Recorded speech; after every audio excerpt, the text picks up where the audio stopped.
Throughout history, one figure stands as a beacon of hope and a testament to the power of faith. Jesus of Nazareth, a name that echoes through millennia, performed acts that defied human understanding, acts we call miracles. These were not mere tricks or illusions. They were profound displays of divine authority over nature, sickness, and even death itself. Today, we journey back in time to witness 10 of the most powerful miracles of Jesus. Events that have shaped the course of human history and continue to inspire millions around the world. Our journey begins at a wedding in Cana of Galilee. The celebration is in full swing, but a crisis looms. The wine has run out. For the hosts, this would be a source of great shame. Jesus' mother Mary turns to him, confident in his ability to help. Jesus instructs the servants to fill 6 large stone water jars with water. Each jar held 20 to 30 gallons. Then he tells them to draw some out and take it to the master of the feast. As the master tastes it, he is astounded. Without knowing its source, he praises the bridegroom for saving the best wine for last. In this, his first public miracle, Jesus didn't just save a family from embarrassment. He transformed the ordinary into the extraordinary, signifying the new era of grace and abundance he was ushering in. The miracle of turning water into wine reveals a God who cares about our everyday joys and sorrows, who meets us in our moments of need, and who brings celebration and new life where there was once only lack. From a joyous celebration, we turn to a story of lifelong suffering. Imagine a man born into a world of complete darkness, never having seen a sunrise, a flower, or the face of a loved one. This was the reality for a man blind from birth. As Jesus and his disciples passed by, they saw him. The disciples asked a question that reflected a common belief of the time. Who sinned, this man or his parents, that he was born blind? Jesus' answer shifted their entire perspective. It was not about sin, he explained, but so that the works of God might be displayed in him. Jesus then spat on the ground, made mud with his saliva, and anointed the man's eyes. He gave a simple instruction. Go, wash in the pool of Siloam. The man obeyed. He went, he washed, and for the first time in his life, he could see. This miracle was more than just the restoration of physical sight. It was a powerful symbol of spiritual enlightenment. Just as Jesus brought light to the man's eyes, he offers to bring spiritual light to all who are lost in darkness, opening our eyes to the truth of God's love and salvation. Now, picture the Sea of Galilee, a body of water known for its sudden, violent storms. Jesus and his disciples are in a boat, crossing to the other side. Jesus, exhausted from his ministry, is asleep in the stern. Suddenly, a furious squall comes up. The waves break over the boat, nearly swamping it. The disciples, many of them experienced fishermen, are terrified. They wake Jesus, crying out, "Teacher, don't you care if we drown?" Jesus gets up, and with a voice of absolute authority, he rebukes the wind and says to the waves, "Quiet, be still." Immediately, the wind dies down, and it is completely calm. The disciples are left in utter awe, asking each other, "Who is this?" Even the wind and the waves obey him. This event demonstrates Jesus' absolute sovereignty over the forces of nature.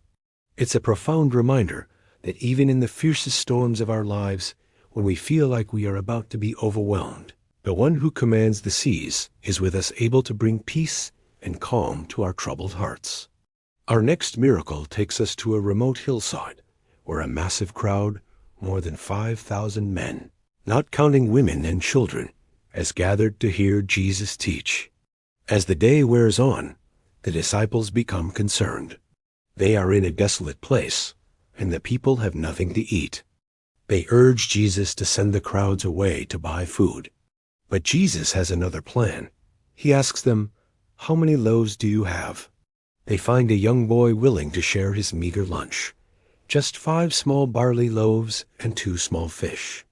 It seems impossibly small for such a huge crowd. Yet Jesus takes the offering, gives thanks to God, and begins to break the bread and fish. He gives them to the disciples to distribute. Miraculously, the food multiplies. Everyone eats until they are completely satisfied. And what's more, when the disciples gather the leftovers, they fill 12 baskets. This isn't just about feeding a hungry crowd. It's a living parable of spiritual provision. Jesus shows that he is the bread of life, the one who can satisfy our deepest spiritual hunger. He teaches us that when we offer our small, seemingly insignificant resources to him, he can multiply them to accomplish incredible things. The disciples have just witnessed the feeding of the 5,000 and are still processing this incredible event. Jesus sends them ahead in a boat while he goes up a mountainside to pray. As night falls, a strong wind whips up the sea, and the disciples find themselves straining at the oars, far from land. In the darkest hours of the night, they see something that fills them with terror. A figure walking toward them on the water. They think it's a ghost and cry out in fear. But a familiar voice cuts through the storm. Take courage. It is, I don't be afraid. It's Jesus. Peter, ever impulsive, calls out, Lord, if it's you, tell me to come to you on the water. Jesus simply says, come. Peter steps out of the boat and, for a few moments, does the impossible. He walks on water toward Jesus. But when he sees the wind and the waves, fear takes over, and he begins to sink, crying out, Lord, save me. Immediately, Jesus reaches out his hand and catches him.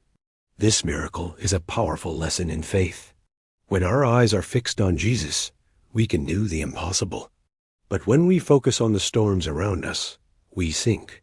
Yet, even in our doubt, Jesus' hand is always there to save us. Perhaps one of the most personal and dramatic miracles is the raising of Lazarus.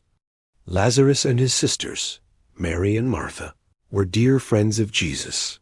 When Lazarus falls gravely ill, his sisters send word to Jesus. But Jesus intentionally waits for 2 more days before heading to their village of Bethany. By the time he arrives, Lazarus has been dead and in the tomb for 4 days. Martha, heartbroken, meets Jesus and says, Lord, if you had been here, my brother would not have died. In a moment of profound humanity, Jesus, seeing her grief and the weeping of those with her, is deeply moved and weeps. He asks to be taken to the tomb. He commands the stone to be rolled away. And then, with a loud voice that pierces the veil between life and death, he cries out, Lazarus, come out. A man who was dead walks out of the tomb, still wrapped in his burial cloths. This miracle is the ultimate foreshadowing of Jesus' own resurrection.